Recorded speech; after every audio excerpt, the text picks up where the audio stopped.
प्राचीन काल में महिषासुर नाम का एक अत्यंत बलशाली असुर हुआ करता था। वह असुरों का राजा था और उसने कठोर तपस्या करके भगवान ब्रह्मा को प्रसन्न किया। अपनी तपस्या से प्रसन्न होकर ब्रह्मा जी ने उससे वरदान मांगने को कहा। महिषासुर ने चतुराई से वर मांगा कि उसे कोई पुरुष, देवता या दानव न मार सके। ब्रह्मा जी ने यह वरदान दे दिया क्योंकि स्त्री से मरने की संभावना महिषासुर को असंभव लगती थी। वरदान पाकर महिषासुर अहंकारी हो गया। उसने स्वर्ग पर आक्रमण कर दिया और देवताओं को पराजित कर स्वर्ग से निकाल दिया। देवता धरती पर भटकने लगे और अत्यंत दुहाखी होकर उन्होंने ब्रह्मा, विष्णु और महेश से सहायता मांगी। तब तीनों देवताओं के क्रोध से एक दिव्य शक्ति प्रकट हुई।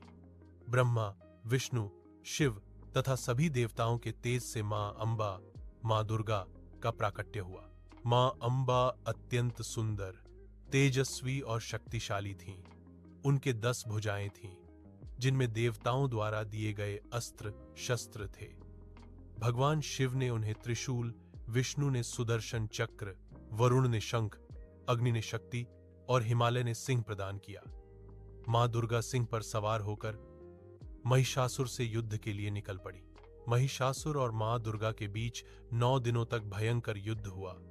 महिषासुर कभी भैंसे का रूप धारण करता, कभी सिंह, कभी हाथी और कभी मानव का रूप लेकर मां को छलने का प्रयास करता।